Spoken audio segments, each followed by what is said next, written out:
What's up, everyone? Travis and Jon here. Sorry it's been so long since we recorded another episode of Elbows Type Podcast, but life has been crazy.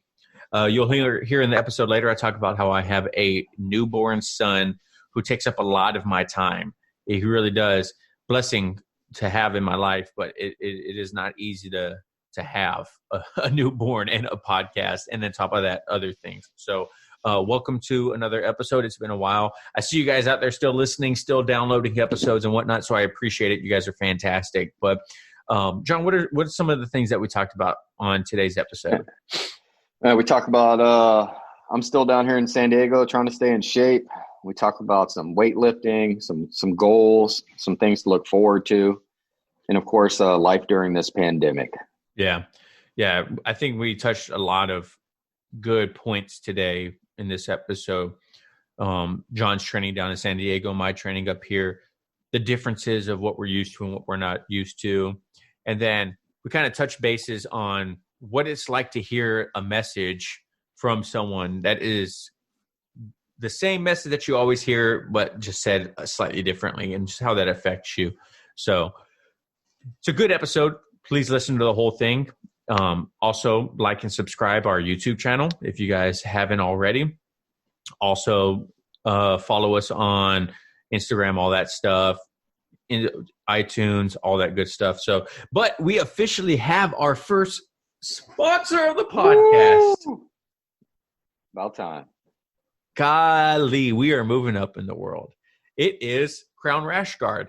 It is a single man company out of Dallas, Texas. This guy hit us up on Instagram and said, "Hey, I've heard about you guys' podcast. Would you guys mind getting some free rash guards and talking about it?" And I said, "You know what? Absolutely. I would love free rash guard." And this is Crown's Rash Guard right here. I got the long sleeve 2.0. This guy started this company in college. He says because he wanted rash guard that he felt wore better, and this stuff is nice, man. Wore better, good quality, and you know, didn't cost an arm and a leg. Yeah, because being a college student, you don't make a bunch of money. This is fantastic. I'm not even gonna lie to you.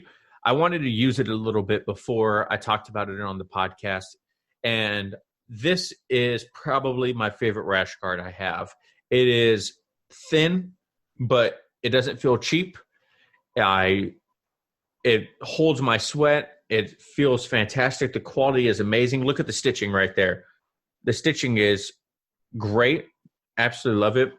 And also it comes in colors, right? So white, blue, purple, brown, black, depending on whatever your belt color is. And it's great. If you guys want to check them out, they are at crownrashguards.com. And I love it. I'm not even gonna lie to you. If I would have known about these guys before they hit us up on Instagram, and I knew that they're this quality, I definitely would have bought one before them hitting us up. It's great. You guys definitely should go check them out. Jon, what do you think about it so far? Yeah, well, I like it so far. And what I like about it even more, and I was talking to some of the guys at work about these, is how many times do we show up in the no-gi class and you don't know who you're going up against? Right. You know what I mean? At least with this, you got the flag. Oh, blue sleeve, blue belt. That's nice. Yeah. You know what I mean? Yeah, definitely. I like the only, to be honest, the only thing that I would have a critique on is I wish there was a deeper blue. I just wish it was a little bit of a deeper blue. If it was a darker blue, kind of like the belt that I have a dark blue, kind of like a navy blue belt. If it was that, I think that would be the little bit of a tip. But other than that, the blue is still a beautiful blue. I have washed it one time, 2 times maybe. Color's still great. I'm excited to see the longevity of it and whatnot. But he definitely has a fantastic product, so you guys should go check them out. crownrashguards.com. I would say they're if you're going to order, the sizes are pretty much true to size. Yeah. So normally when I get a rash guard, I can get a medium because they run large. But I would say for this one, if you think you're going to be a large, just order a large. A medium, just get the medium. Don't try to go one up or one under because you're a little bit worried about the fit. Yeah, I have a large and I'm 208 and it fits me perfectly. So but I have a little bit broader shoulders and whatnot. And John's kind of built like me, even though he's lighter than me. We have very similar body types. And so, but besides our brand new sponsor, crownrestaurants.com, John, what's your beverage of the day, dude? So I switched it up a little bit as I'm trying to be as healthy as I can be for when I get back home so I can whoop up on Travis. Not going to happen. This is Athletic Brewing Company, Run Wild. This is actually a non-alcoholic IPA. Let's see the bottle or the can. I swear you would not know the difference. Scoot over. It? Yeah, there we go. There you go. You wouldn't know the difference. It literally tastes just like an IPA. So what I try to do is I'll switch it up and drink one of these and then drink a normal beer. But I feel like it's a little bit healthier. Yeah. How's the flavor? It's good, man. It tastes great. It's not hoppy. It tastes, to me, it tastes more like an amber. You know, it's really good. Yeah. Yeah. For my beverage of the day, I have the Silver City Ride the Spiral Pineapple Orange Double IPA. Oh, I haven't had that. This thing Pretty is, good. I'm not a big fan. Oh, this is also 8%. I'm not a big fan of double IPAs. I feel like they're sometimes too hoppy, but it's great. It's super smooth. And the more you drink, the better it tastes. That's always a good sign of a good beer. Yeah. But it's 8%. It's brewed here locally in Silverdale, Washington. And I love it. Loredale bought me a 6-pack of it because usually their 6-packs are like $10, $11. But it's good. I know we get made fun of because we always have local beers on and whatnot, whatever. But it's good. I love Silver City's beer. And when we were in San Diego, we had a couple beers that were local to San Diego too. Mm-hmm. Sure, absolutely. That is our beverage of the day. That is our sponsor, crownrashguards.com. Thank you so much for the rash guards. Thank you guys for listening. And don't forget, no oil checks here, guys. Enjoy the episode. We'll talk to you later. Peace. Later.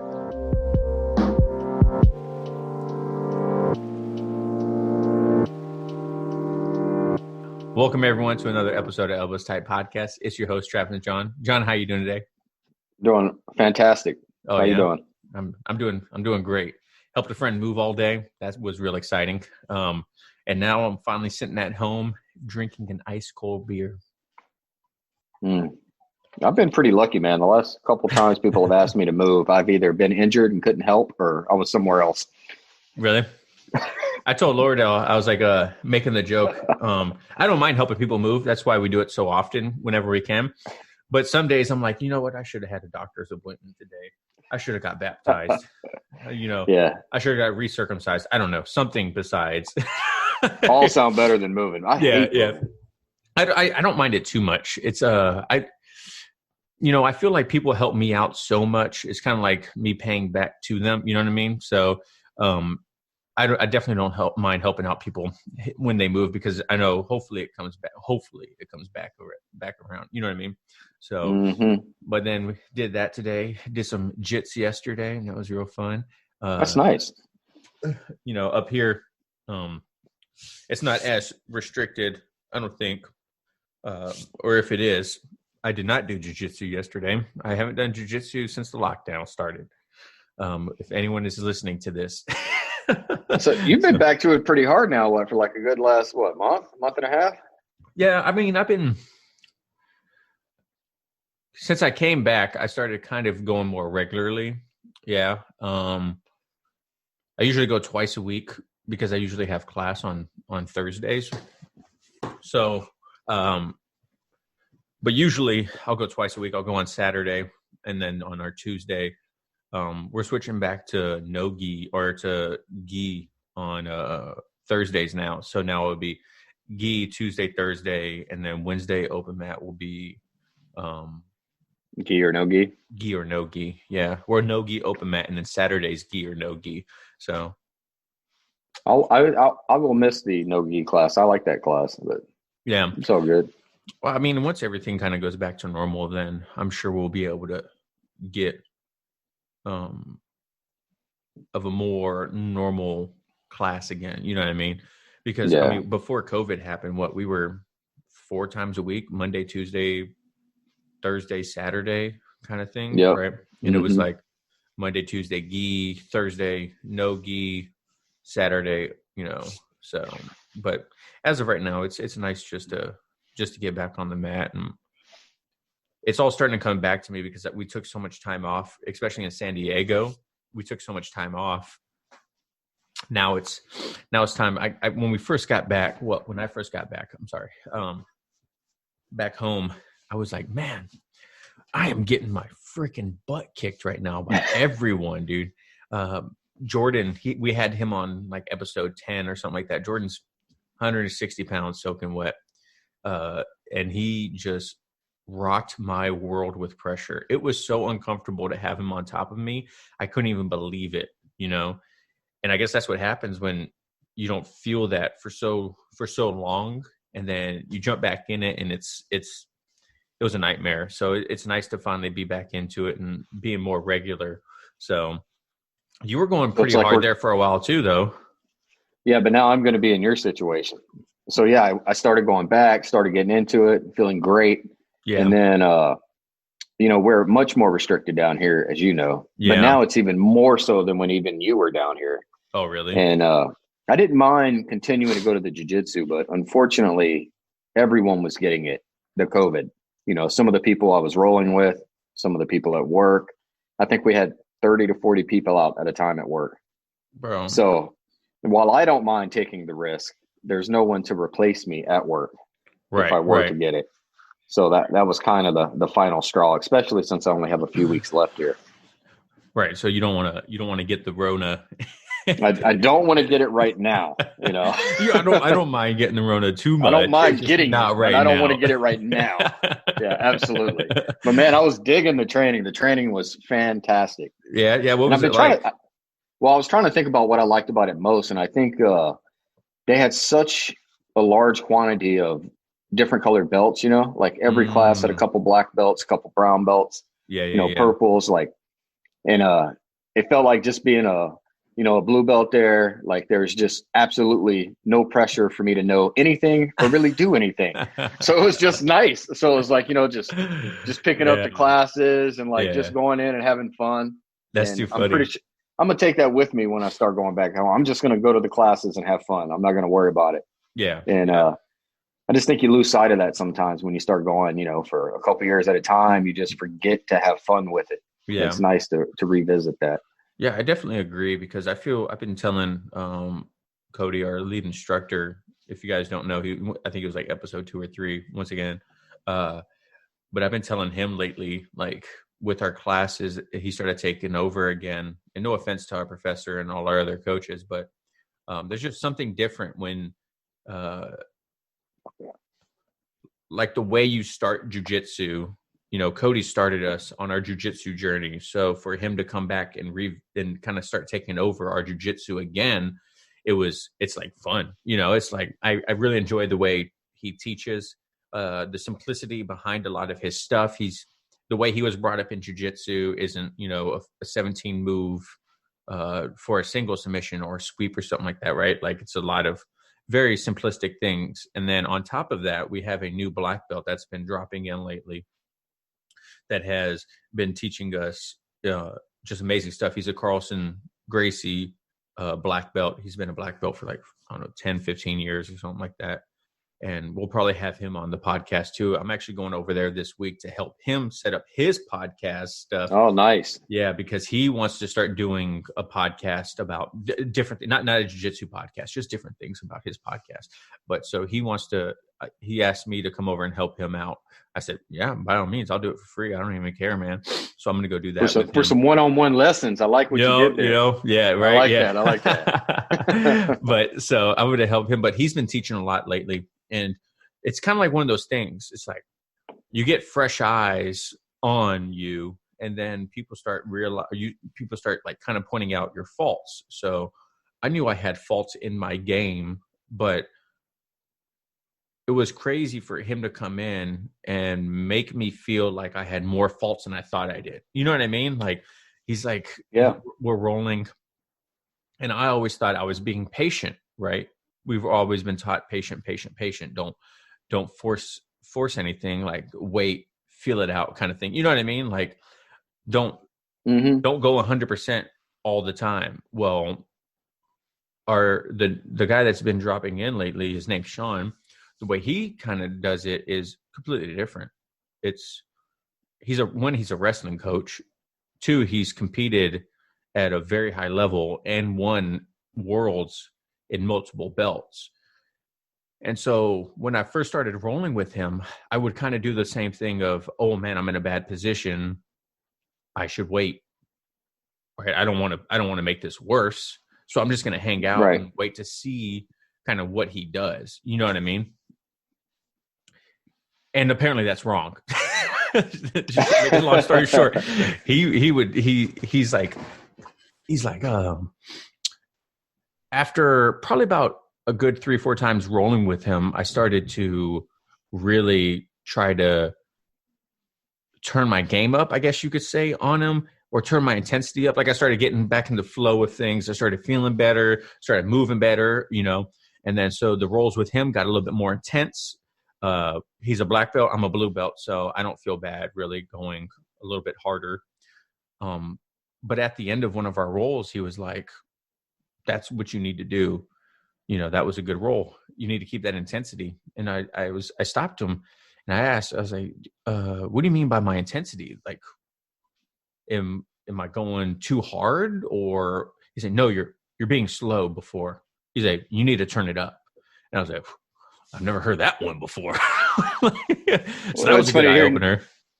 Yeah, and it's funny hearing you say that because I've only met him the once and rolled him with the one time. And I think I told you, I immediately realized 10 seconds into the roll that I messed up. You better get moving.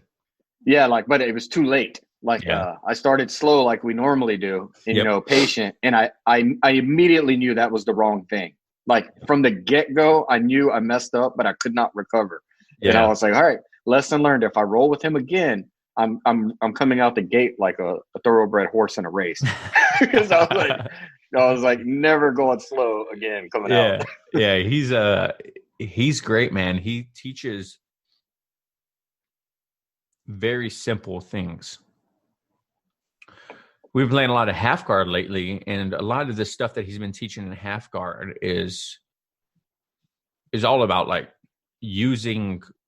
I don't want to say like I don't want to make it seem like we've never been taught like this before, because that would be unfair to everyone that's ever taught us before.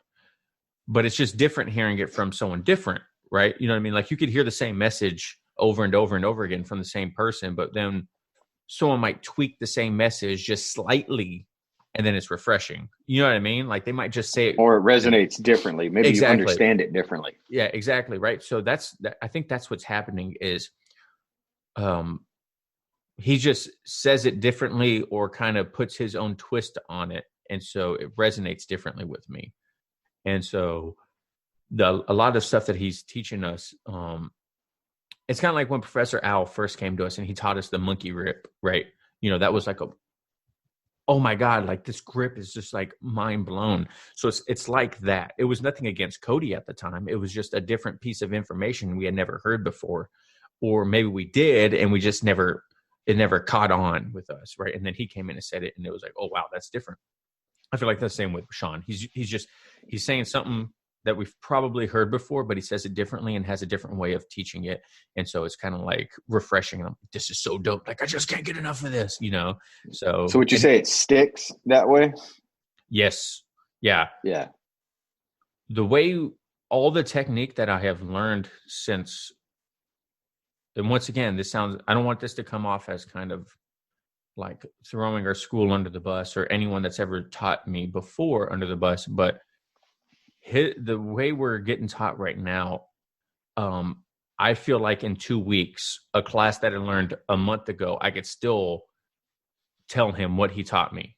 May not be able to execute it perfectly, you know what I mean? Because I don't have the practice, but I could still tell him kind of like the nuance, like the major ideas behind it. And I think it's because of the way he teaches is just different also. So it's every step of the move is broken down. So it's like we're playing half guard and it's pull yourself into half guard, pull yourself into half guard, switching sides, pull yourself into half guard, and it's like, 5 minutes of just you and your partner pulling yourself into half guard between the two of you, right? There's no there's no reps and numbers. It's just a time and just evolution. Yeah. And then he'll go into, okay, so you pulled yourself in a half guard.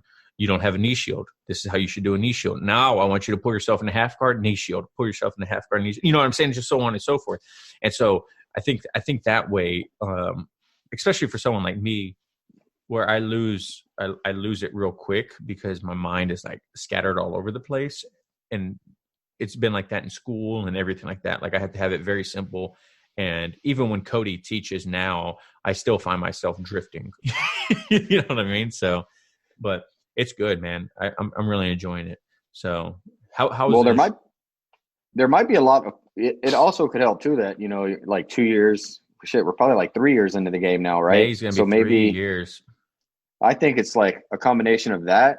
And we had such a long break. I think all that clutter we had in our brain with jiu-jitsu kind of like filtered out. Mm-hmm. So now we can like understand it a little easier and like take in more.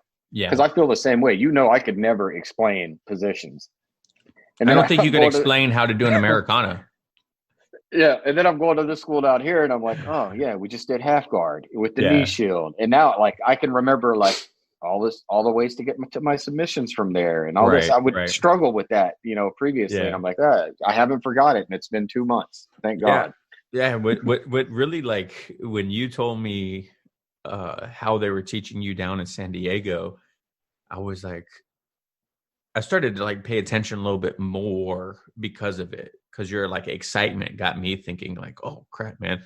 Like I need to, because after, especially in times like like right now, I hate to say it, but you could really get lost and lose your path, whether it's in life or jiu-jitsu or whatever. And I honestly felt like I was kind of veering off of my jiu-jitsu path, to tell you the truth.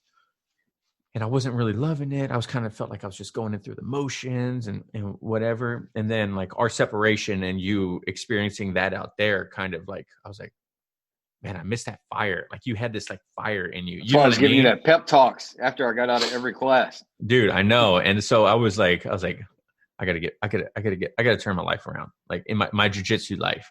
I gotta start taking this more seriously because right now and I told Cody that too. I was like, I'm not gonna lie to you, man. Like the last 6-7 months, maybe the last year, to tell you the truth, I've just been kind of going through the motion, and I couldn't even tell you a single technique that I've learned outside of the last 3 months, you know, or how to do it. Like it's just right. and it's once again, I don't want to feel like I'm like talking trash about anyone, but it's just like I just didn't have that fire in me anymore. Well, it's kind of like was just kind of like dying out. You know, you kind of go through the blue belt blues kind of idea of like, I guess I'll go to jiu-jitsu. All right, I guess I'll roll with people. Oh, he tapped me, whatever.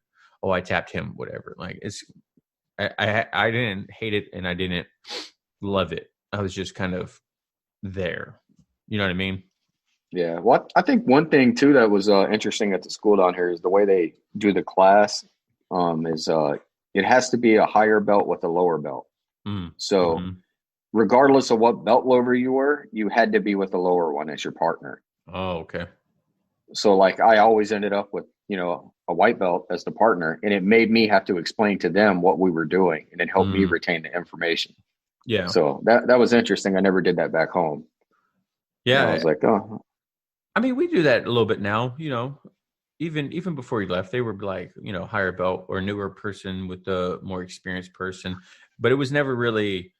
Well, for me, they were brand new white belts. Like this was their first class or their second class. Okay. And it was like, literally, they were like, I have no idea what we're doing here. I was like, oh, I don't either. Yeah. I was like, well, then I found myself explaining it like every time I'd go. And then I was like, oh, I guess I do understand this.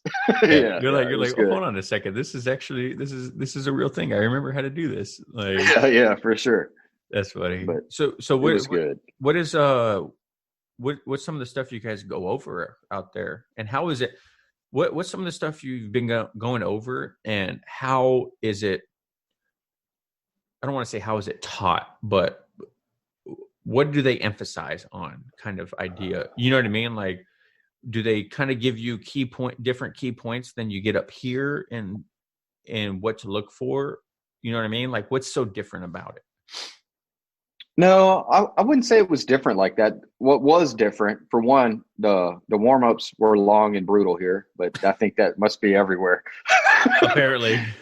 But what was really different was like I'll use the half guard, right? When they start talking about, let's say they're teaching us the half guard with the knee shield. It was pretty much the same way you described it, right? But it would be like maybe 15 minutes of you and your partner going through that one position, right? And then like they showed us how to get like a sweep from that half guard, right? You'd spend 15 minutes just doing that again, right? Wow. That's one technique they'd teach. They might do one more, and that would be another 30 minutes. And then the rest of the class was just purely rolling. But it was like you just spent pretty much an hour just learning two. So by the time it was over, like you really understood it. Right, and there was so many higher level belts in there that they would literally just come stand there and watch you. They're like, so whoever my partner is, they're literally right there giving like instant feedback. Like, nope, you're doing this wrong. This needs to be here. Oh, that's nice. Like, I was not used to getting it like that. We get feedback, but not, we don't have 5 black belts in our classes, Yeah. Yeah, no, so that was really helpful. I feel like I hate saying sorry, but I'm trying to like articulate things a certain way so I don't come off as kind of douchey. But I kind of explained that to Cody, and where we on this other schools that we've been to, it's different because they're established. They have multiple black belts they've brought up. They have multiple brown belts they've brought up. They have multiple purple belts they've brought up. From white to black, or white to brown, or white to purple, or blue to black, whatever the combination or journey that they've been through at that school. So there's more of them, and they've been through it with the school, so they can help out because they've been there. You know what I mean? And we just don't have that yet. And it's no knock to us at all, but it's just it's cool to see it. Like you said, like it's nice to have that instant feedback. Like, oh, I did that wrong, and someone's there to say, hey, do you know what you did wrong? This is what you did wrong, kind of thing. You know what I mean? Yeah, I really enjoyed that part. It was a really laid back place to train down here. Jellison liked it so much, like he's pretty much switching and just going to the one I was going to from where he was going. Like, I really enjoyed that. Like I said, everyone was friendly. It was good training. I'll definitely miss it. Yeah. Al's there, right? Or Alan's there, I mean? Yeah, Alan's there. He teaches a no-gi class on Wednesdays. How's that? Well, I went to one of them, and it was a good class. I enjoyed it. My favorite part about his class is no warm-up. Shout out to no warm-ups. Shout out no warm-up. Shout out no warm-up. No warm-ups. I was like, oh, thank you. But it was a tough one. I think there was probably a good 15 of us there, and I was the only one that didn't have any wrestling background. I was the first thing you asked, like, who here has it? Everyone raises their hand. I was like, oh. And John's like, it was really good. I don't. Yeah, it's like, oh, no. We get beat up by them a lot, but that's about it. No, it's really good. I think this should be our next piece of apparel. It should be shout out to no warm-up. That's not a bad idea. I'll support that. So, yeah, we got I'm just, as a matter of fact, let me pull out my handy dandy phone real quick. I hate to do this in the middle of the podcast, but I ordered us patches, and I'm waiting for them to be delivered. And it's been a hot minute that these guys, I got the email saying like, hey, you've your shipment's been, or your order's been shipped. And I'm like, it doesn't have any updates on it for like the last month or a week or two. And so I'm like, where's our patches? Where's our patches? So I think we're going to start either selling patches, or if you come on the show, you get a patch. And they look dope. It's literally nice. It's got to look better than the ones. It's got to look better than the ones I ordered last time. Mm-hmm. Yeah, I threw all those away finally. That was horrible. Did you really? Oh yeah, it's like maybe I can make a coaster out of them. No, trash. I didn't even give them away. Like, Yeah. no, these are just trash. Yeah, yeah. So we got some I wanted them to be the small patches, like the small chest patches, but I think they're full blown back patches, which Huh. is which is good and bad, right? Like I think it's cool because it's a bigger patch, so it's easier to notice, but I think it's bad because most people aren't going to put that on. Most people will probably Mm-mm. hang them up or use them on like an old gi or whatever. You know what I mean? I'm definitely going to sew it onto every gi that I have. Um, but I'll have my school patch obviously dead center in my back, and then I'll have like off to the side. I'll have the elbows tight one. But Yeah, for sure. that's one thing coming right now, and I want to get them. They look like they're like screen printed patches on cloth, real thin cloth, because Cody showed me used the same company before, so he showed me some of the patches that they had, and they're nice. They're real nice, but they're kind of like they're not stitched. I want at one point I want to get stitched. That would be dope. Hmm. But so those are coming, and then the websites. I'm building that website still. It's a lot of work building that website, bro. It's a lot of work. I'm almost like I should hire someone. But Web design's no joke, man. it's not. It's not at Mm-mm. all. And especially because you want things to look good. You don't want to just have like, hey, I have a website. We're kind of you and I are both kind of the same. And if we do something, want it to look good. We don't want to like have it look like it's half-assed. You know what I mean? So Hmm. that's what's taking so long on the website. But I'm excited for John's coming back. What next month? In a couple And I'll weeks, be right? back in 3 weeks. 3 weeks, and then we get to do in person again. In person, and this is the Yeah. camera we'll be using. And we get to start that Chewy strength training that I bought, that jiu-jitsu strength training. Oh, you ain't supposed to say who it is. Why? Oh, I forgot. That's all right. How's your strength training going? It's great, man. I do the Juggernaut Strength and Conditioning for Brazilian Jiu Jitsu right now. And if you guys don't know who Juggernaut Strength is, one of the founders, or if not the founder, is Chad Wesley Smith, who is a blue belt in Brazilian Jiu Jitsu now. Started off as a power lifter, competed in powerlifting, and then found Brazilian Jiu Jitsu and started competing in Brazilian Jiu Jitsu, and then realized there's a market for strength training in Brazilian Jiu Jitsu because there wasn't much out there. Kind of like Cody when he came on and said he was talking about it. There wasn't there a year ago, 2 years ago, there wasn't a lot of strength and conditioning training for jiu-jitsu, out there that you could purchase and you could be a part of. Right. Louis' thing is now you can buy the 12-week programming, follow it, and it's curtailed to um jiu-jitsu. But I'm using Juggernaut Strength right now, and it's $15 a month. Fantastic. Love it. A lot of deadlifts, benching, squats, explosive movements, pulling, pushing. Um, I enjoy it. I really do.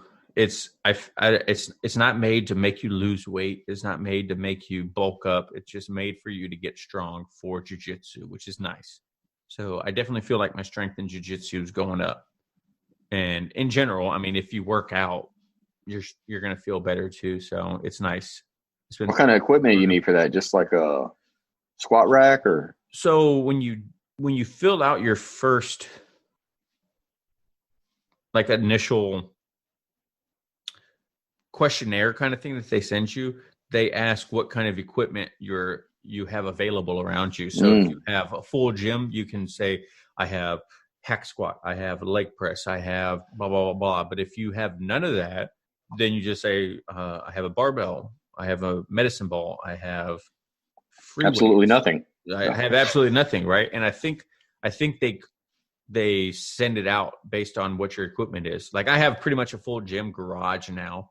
So there's nothing really I can't do besides like well, you can modify anything to any movement that's like a based on a piece of equipment. You can still modify it based on whatever you have. Like I don't have a reverse hyper, which is when you're hunched over something and then your legs shoot up behind you like that. It's a Yeah. reverse hyper. I don't have one of those, but I can kind of do it on my bench. So I just do it on my bench, and then I'm still able to get the movement. It's not perfect. It's not exactly what I need, but it works. So, but it's good, man. I feel like I'm getting strong, and I feel like my jiu-jitsu is getting better, hopefully because of it too. So, what have you checked out that Chewy stuff yet? Like, what does it say on Yeah, it? I mean, I've looked at it on my app. It looks great. You know, I'm glad that you got a gym, so I don't have to buy anything. You know, Yeah. I'm happy to hear that. I don't know about that. I might charge you a gym membership. Oh, whoa, calm down. You excited to start it? Yeah, I am actually.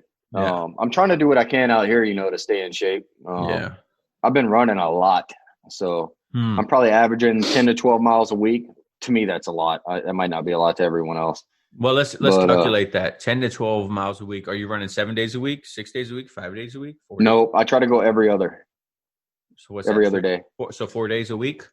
Yeah. 10 miles, 12 miles. I mean, that's good. That's what, 2-3 miles a day? Yep.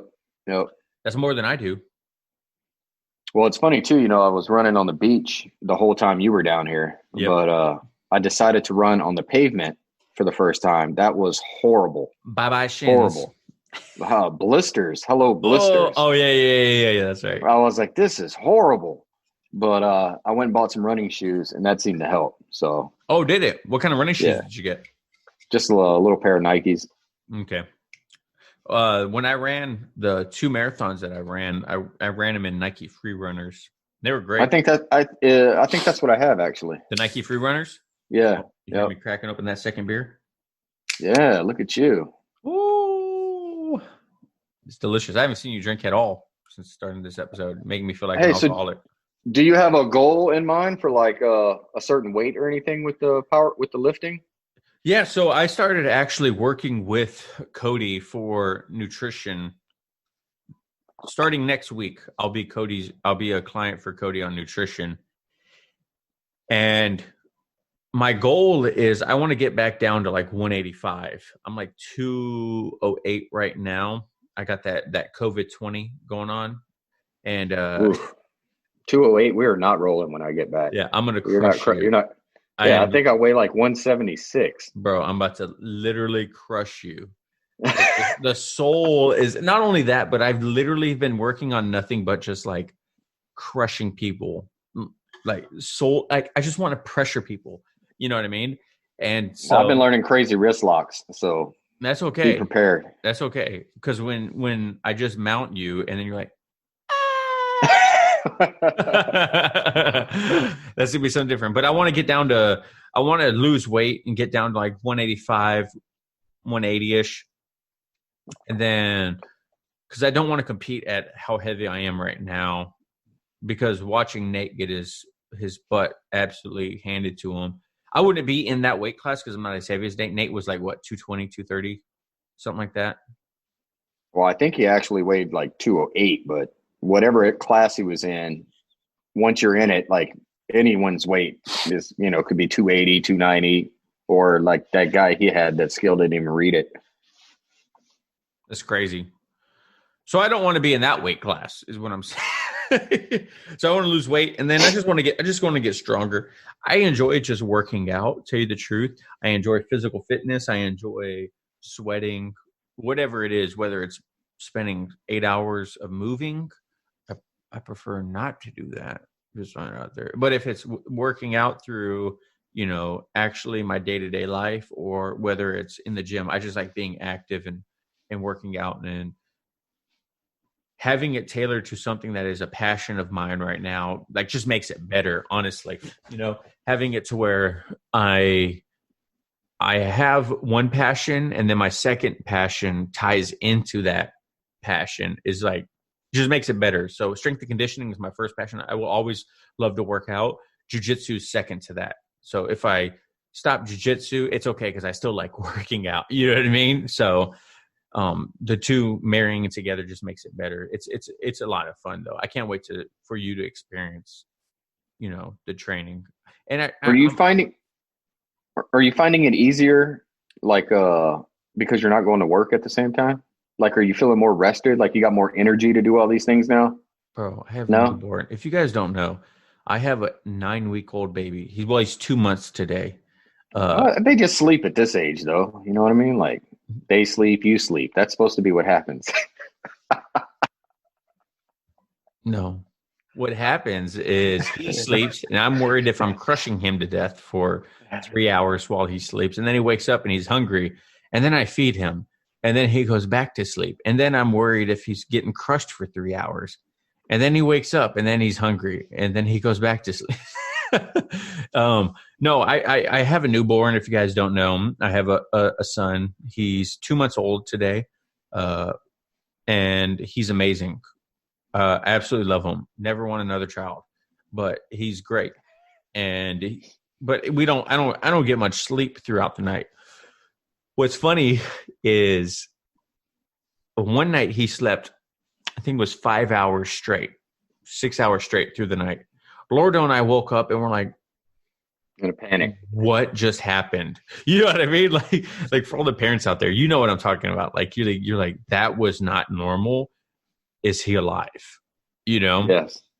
So I woke up and I was like, no, he's alive. He just slept. He was tired. He just slept. He had a busy day and he just slept through the night.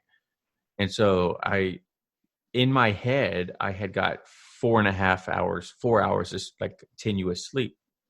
And so I woke up feeling like $1,000,000. I was like, let's go. I'm gonna get some jujitsu in. I'm about to like tap people left and right. I got on the mat. My body was like, you're not ready for this. I was like, I'm not ready for this, man. And I got my butt kicked, and I told everyone, I was like, I got like 4 hours of continuous sleep last night. And I thought I could come in here and be fully recovered because I felt good. But 4 hours, one night of 4 hours of sleep doesn't make up for the 4 or 5 weeks of not sleeping. So, Yep. and what's funny too is like, it kind of plays into jujitsu, right? Like people can explain it to you, the nuances of it or the major things behind it. But until you experience it, you fully don't understand it. You know what I mean? Kind of, Hmm. it's like everyone's telling you like, you're not going to get sleep. You're not going to get sleep. It's like, Enjoy the sleep now. Get it yeah. now while you And can. it's not even the sleep that not getting the sleep that I tell people. It's like not getting sleep isn't a big deal to me, right? Because in the military, you don't get sleep all the time. Like you stay up long hours out of the day. You're working while you do it. You know what I mean? So not getting sleep has never bothered me, right? It's throwing a crying child into it. Yeah. It's trying to figure out in a Rubik's Cube in the pitch black and thinking that I need to do this or I need to do that, or it's a puzzle, And when you're brand new parents, again, Lordell and I have a 12-year-old, but that's 12 years. You forget a lot of stuff. So when he starts crying, there's the first 2-3 weeks of just wondering like trying to figure out what the hell his cries are, And so that's a big difference. But, I heard you guys are trying for another one. So congratulations on that. So Yeah, we're looking at like adopting 16, 17-year-old, helping out, doing our part in the world. If you fit it, by all means, shoot us a DM. I told Lordo that I was like, if we get another child, I'm perfectly okay with adopting someone that's like 17 years old, about to turn 18 within the year. For sure. By all Yeah, means. every year is important. Yeah, that's right. That's right. So, but yeah, it's definitely affected my jiu-jitsu training. I'll tell you that, because I honestly thought it wasn't going to affect me that much because of the military, right? Like you're so used to not getting sleep. You're so used to like being physically, mentally exhausted and then still having to perform at a high level, in a sense, like mentality high level, or right. So I wouldn't get sleep for 18, 20, 24 hours.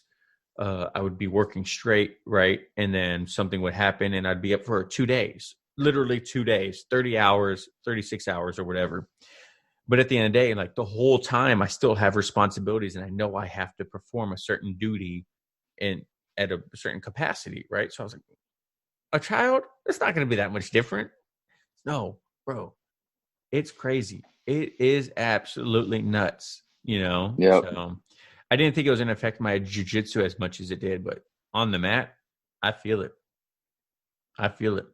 I'm fat and I got a baby. I feel it. You're like, I'm tapping and ain't even got on the mat yet. Yeah. I look at the mat and I'm like, I'm good, bro. I ain't doing this today. So, but have you been? You haven't really been exercising besides running and jujitsu, right? You haven't been Running, lifting mainly. weights or anything. No weights. Just running. We did start doing push-ups at work. 15 push-ups every hour on the hour, which it doesn't sound like a lot, but that puts you at like 150 for the day, every day. And That's Monday crazy. we're stepping it up to 20 every hour on the hour. That's crazy. But I mean, there's not really much else I could really do working out wise. I haven't lifted weights in a long time, mainly just because my shoulders, they're just not good with it. Yeah. But yeah, we we'll talked see. about it a couple times. Yeah, I'm excited to get to try hitting the weights again. I'm just not going to do anything, over the shoulder. But I did get that iron neck. I like that thing a lot. Oh my god, Lordell mentioned it that you had got the iron neck. How you like that? Thing's great. I like it. Yeah. The infomercials or the ads crack me up, man. I mean, it's not as good as the shake weight that I have, but it's pretty good. So, what is it like using that thing? Like, if someone's out there right now listening to this and they're thinking about getting an iron neck, explain it to them and like what it feels like using it. Okay, well, so for one, the reason I find it interesting is sometimes my neck will hurt with the jiu-jitsu, right? Like, I think one time me and somebody were rolling and he had his hand in my collar, and he literally just kind of pushed my neck away and turned the collar. And I swear my neck hurt for weeks after that. Really? But sometimes just, when someone stacks me and they put that pressure on my neck, it hurts. But you get this contraption, it goes onto your head and it's got these pads in it. So you can adjust it to where it's like really tight, right? Mm-hmm. And it comes with resistance. So you could make the resistance, just like resistance bands. Right. But anyway, once you hook this thing up to your head and you start turning, the tension and the weight, you can feel it work all the muscles in your neck. And it even says don't do more than 15 or 20 at a time. Really? But when you get done doing the 15 or 20, it feels great. It's like you just stretched out all those muscles on the back of the neck. So I like it. But if someone doesn't have neck pain, they might not really want to use it. But for those that do, it's something to look at. So it's just to strengthen the muscles in the neck. Do you feel like your neck is getting stronger because of it? I don't know yet. I guess I would say I don't know yet. I'd have to give it at least a good 2 months. I need a roll to see if the neck gets as sore as it normally does. Right. So you don't do like head push-ups or anything like that where you just like put your head on the ground and you like try to push your head up or anything like that? No, but I do those neck stretches where you get down, and you put that pressure on the head and you move around. Oh, yeah. I like that one.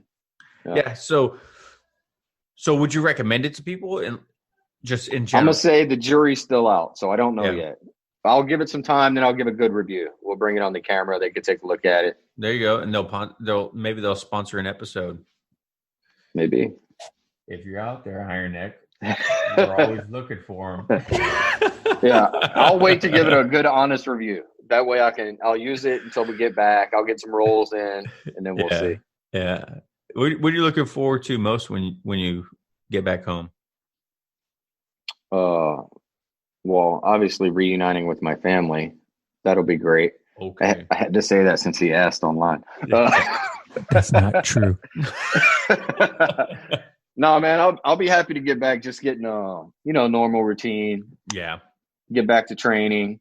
Yeah.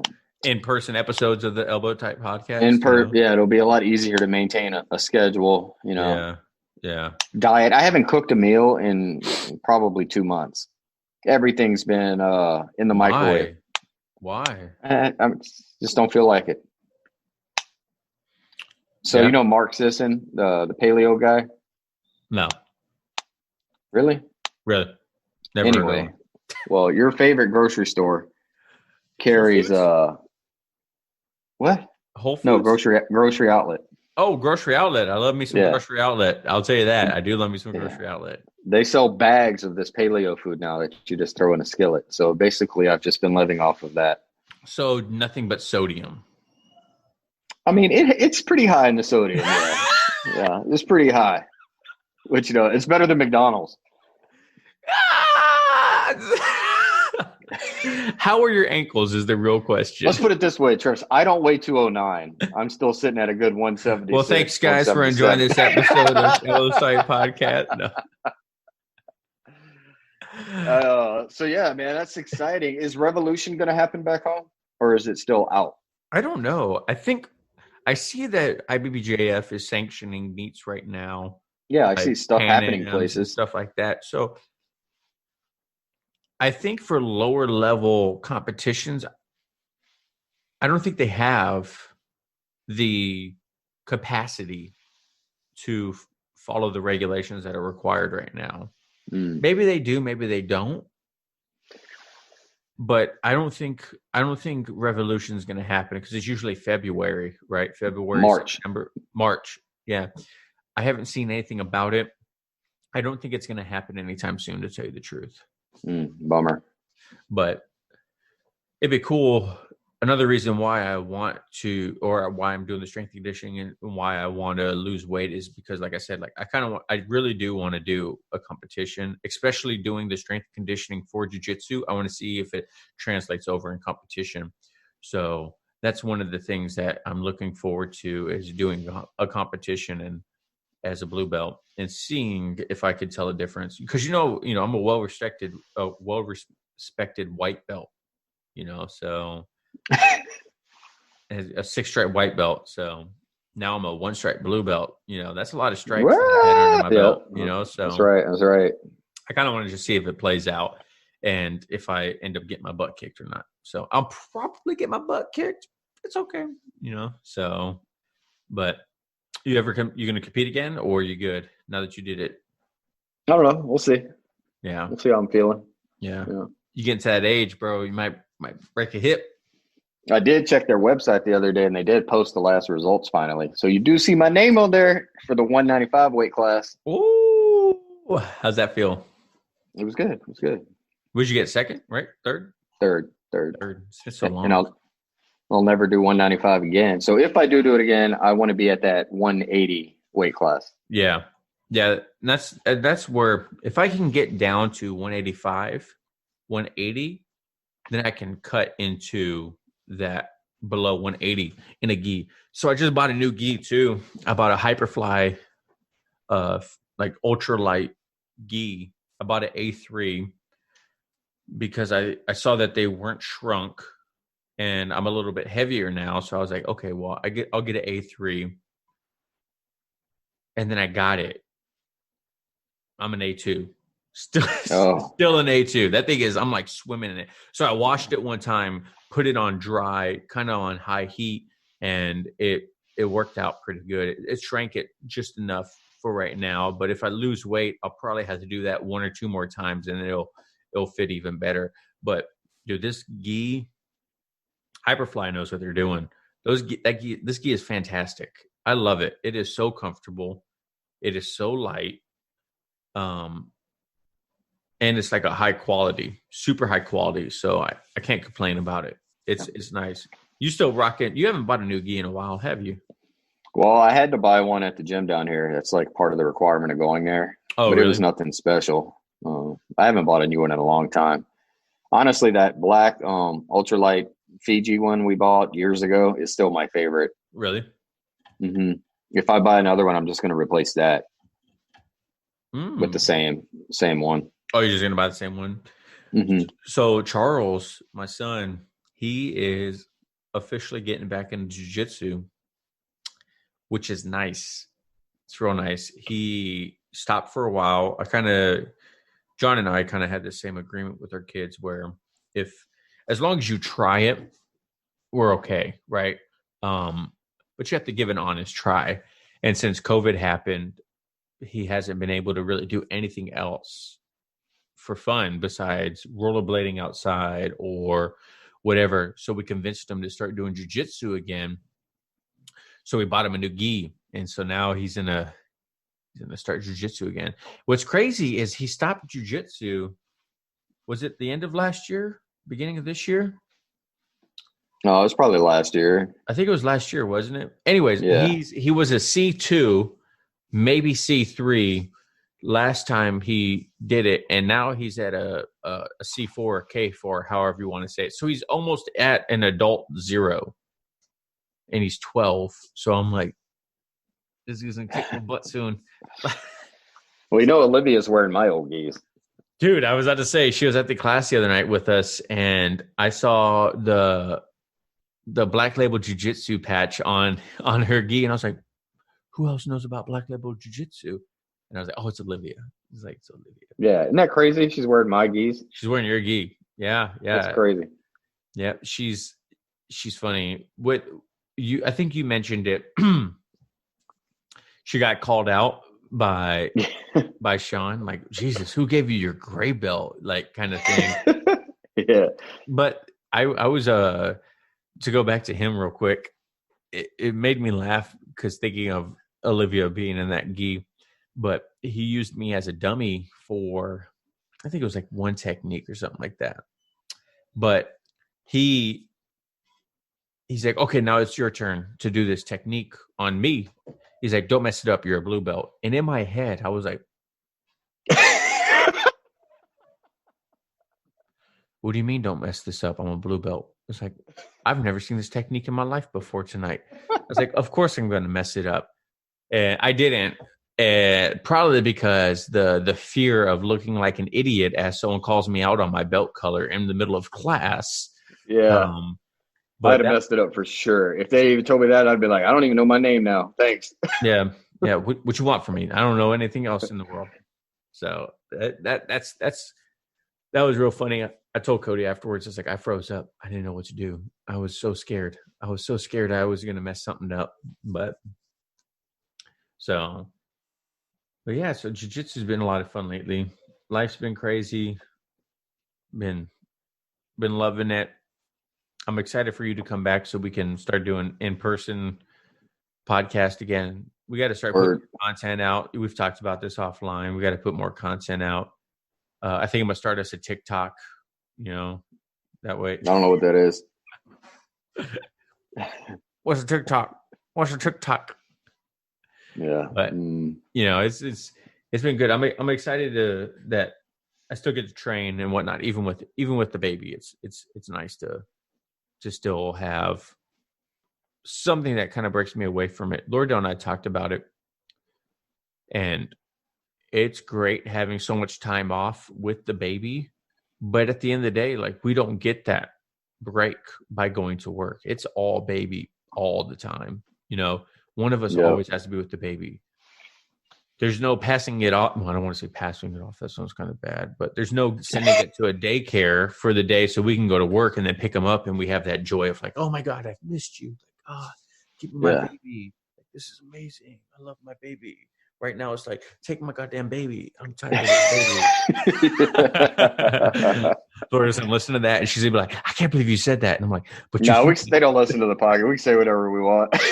I don't know about you, Lord. Get this far into it. How long have we been going? So, but yeah, it's fun, man. I told Lordell, like, the second Kale can start doing jujitsu, he's doing jujitsu. Like, what is it? 3 years old? Yep. Old? Yeah. Kale's getting in there. He's getting after it, and I'm gonna raise him to be a killer on the mat. There you go. I'm like, you a model, bro. You don't tap to people. Yeah.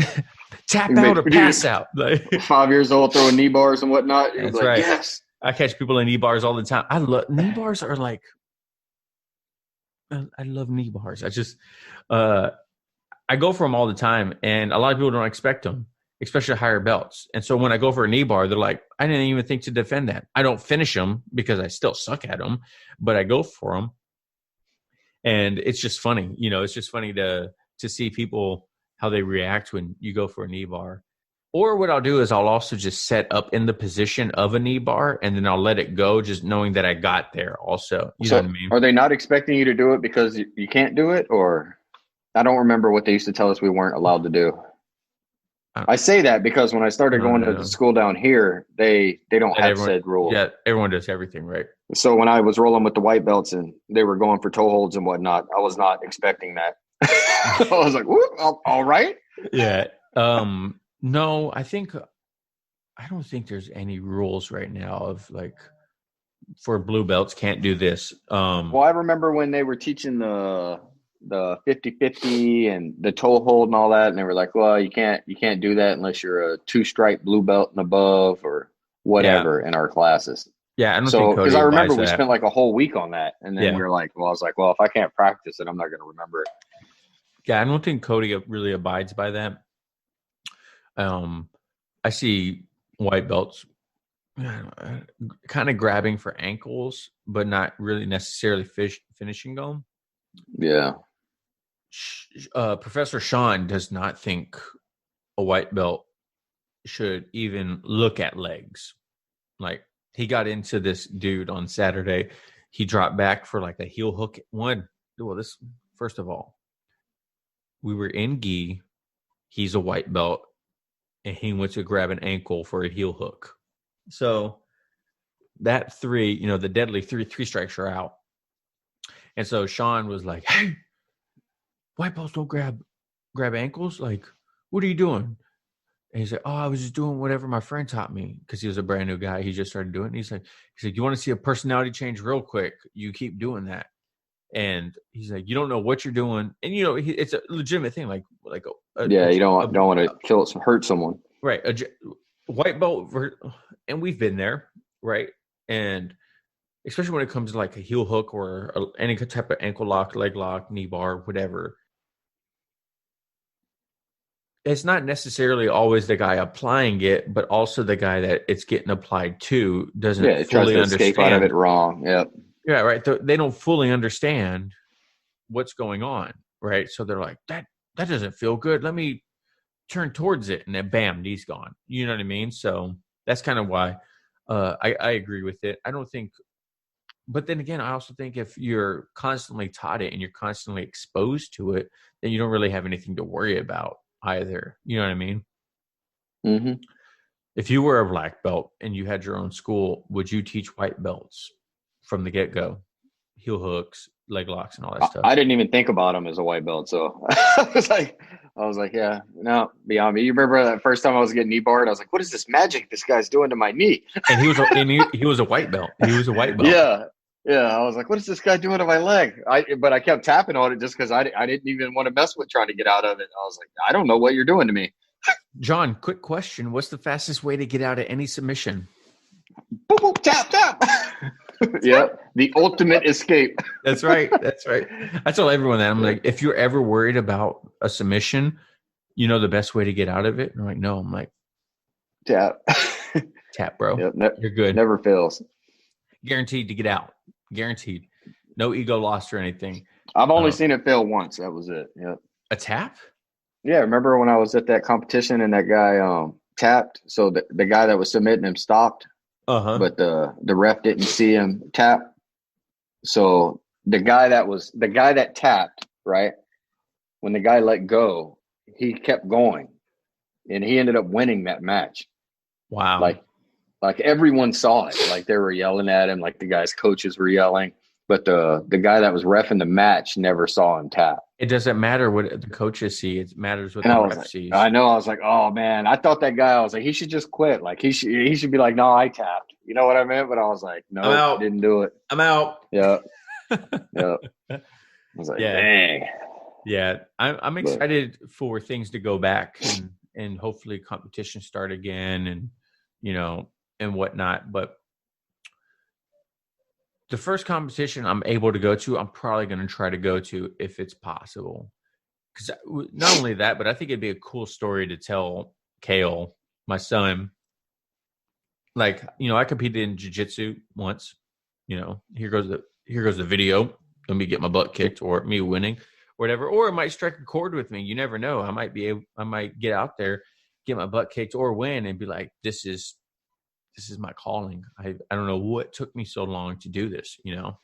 Yeah. That's not your calling, though. Probably not. No. So, but in any case, I think that's a pretty good catch-up episode, John. What do you think? Agreed. Pretty good. Yeah. Next one we'll probably be together. Oh my gosh, I'm so excited. Yeah. Right now we're very limited to episodes. We really should be doing once a week, putting an episode out, maybe twice a week. But I feel like we don't necessarily have enough content to do that. So we really got to start trying to get people and interviewing them. But once we get this office set up, as you can see, I'm using this camera right now, this Sony A6100. This is my camera, my photography camera. I am also a media guy for people. If you guys want me to help you out with podcasting or photography, I'm not very good at photography yet, but podcasting, setting up podcasts, by all means, you can DM me on Instagram and whatnot, and I can help out as much as possible. But this would be kind of the setup that John and I sit behind when he comes back. We'll probably just do the podcast here in my office and have fun here. I'm super excited for John to come back. I'm ready for it, man. I miss you. Word. I miss you, John. Nice. Calm down. The camera is interesting. It zooms in on your hand. Yeah. It's interesting. It focuses on the hand. Yeah. So when we together, it probably won't do that because we won't be reaching towards the camera or anything like that. But I'm excited for you to come back and for us to hang out, and so I can beat you up, man. I've learned so many tricks. Well, like I said, I have the ultimate escape. Ain't no shame in this game. I'll be like, you got it. Kind of like the first time you caught me in what was it, a wrist lock, right? Wrist lock. I was like, damn, this dude just got me, man. I ain't even mad. I didn't even see that shit coming. So, but in any case, guys, thank you so much for listening to this episode of Elbows Tight Podcast. If you guys want, you can follow us on Instagram at Elbows Tight Pod. Follow me at Travis ETP, John at JT Crash _. Our website is being made right now. And yeah, I mean, that's pretty much it. We ain't got really nothing else to say. So thank you guys so much. We'll see you guys next time. And remember, no oil checks here. Say it, John. I'm not saying it. Say it, John. I ain't doing it. See y'all next week. Yeah, that's all you. Later, guys.